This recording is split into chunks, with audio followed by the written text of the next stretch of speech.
All right, today we are diving into an absolute classic, a book that has pretty much been the playbook for personal achievement for decades, Napoleon Hill's Think and Grow Rich. Now, this is so much more than just a book. You gotta think of it as a blueprint, a philosophy that was literally squeezed from the minds of giants. And today we're gonna unpack its core powerful ideas. And really, it all kicks off with this single electrifying idea. This one sentence is the engine behind the entire philosophy. It's basically saying that the limits we think we have, they're not out there in the world. They're right here, between our ears. Now, you might be thinking this is just some nice-sounding wishful thinking. But here's the thing. Hill's work was actually commissioned by the industrialist Andrew Carnegie. He spent over 2 decades, that's 20 years, studying the minds of titans like Henry Ford, Thomas Edison, and John D. Rockefeller, just to figure out what made them tick. So, what did he find after all that time? Well, he found a formula. He found a set of principles that these incredibly successful people all had in common. And that's the blueprint we are going to unlock right now. The whole system, every single chapter, is built on one central thesis. It's all about the untapped potential of your own mind. Think of it as the core engine that drives everything else in the book. And here it is. This is the central secret. Thoughts are things. Hill's big argument, and it's a profound one, is that every great achievement, every fortune, every amazing invention, it all started as a simple and tangible thought. The real skill, the magic, is learning how to transform it, or as he puts it, transmute it, into its physical, real-world equivalent. Okay, so that sounds great, but how do you actually do that? I mean, how does it work? Well, Hill lays out several core principles that act as the pillars for this whole philosophy. So let's explore the 4 foundational pillars that make all this possible. First, everything, and I mean everything, begins with a burning desire. And I really want you to notice the intensity of that phrase. This isn't just a casual want or a simple wish. Hill is talking about a white-hot obsession with a specific, definite goal. It's got to be the first thing you think about in the morning and the last thing you think about at night. Next up is faith, and it builds directly on that burning desire. But again, this is not a passive hope. It's an active state of mind that you have to build on purpose. Through repetition and visualization, you actually convince your subconscious mind that your goal isn't just possible, it's inevitable. You essentially start to believe it into existence. Then comes persistence, and Hill is crystal clear on this one. He says most people fail simply because they quit at the first sign of trouble. He really hammers home the idea that temporary defeat is just that, temporary.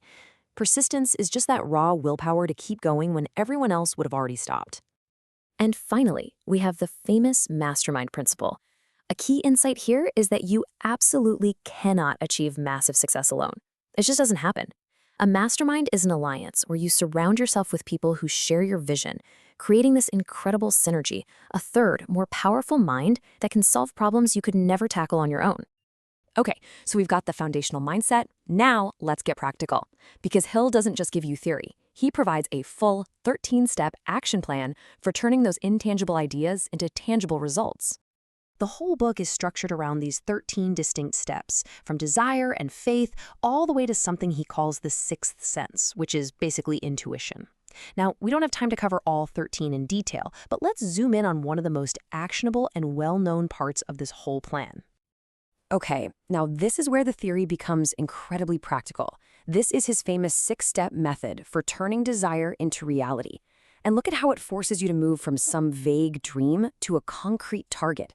You have to be precise about the amount, you have to decide what value you're going to provide in return, you have to set a deadline, and you have to create a plan to start immediately. The final steps, writing it down and reading it aloud every day, are all designed to program your subconscious for success. This is really the essence of shifting from just wishing to actually planning. Here's another powerful habit he observed, and it's all about making decisions.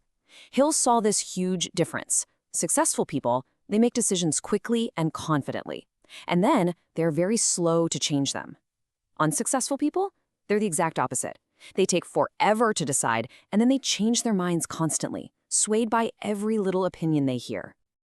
But this ability to decide quickly brings up a huge question. What's stopping us, right? Even with the best plan in the world, you're going to face internal roadblocks.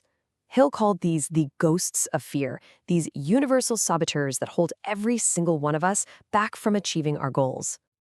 He identified these 6 fundamental fears that absolutely paralyze our ambition: the fears of poverty, criticism, ill health, loss of love, old age, and death. But here's the cool part. He didn't just name them. He gave us a strategy to defeat them. The antidote to all fear is a burning desire and a definite plan. By focusing your mind on what you want, you literally starve the fears of the attention they need to survive. It's all about consciously choosing faith over fear. So, after all these steps and plans and principles, what's the ultimate takeaway? It is so easy to get hung up on the title, Think and Grow Rich, but this philosophy is about so much more than just money. And here's the crucial point. The principles for acquiring wealth are the exact same principles for achieving any major goal in life. The riches Hill is talking about are not just financial. They include a life filled with purpose, strong relationships, personal peace, and fulfillment. This is really about designing a life of abundance in every single sense of the word. And that brings us to the final powerful idea at the very heart of this book. It's a statement of ultimate personal responsibility. It puts the power and the command squarely in your hands. The philosophy is laid out, the tools are right there. So the only remaining question is, what will you choose to build with them?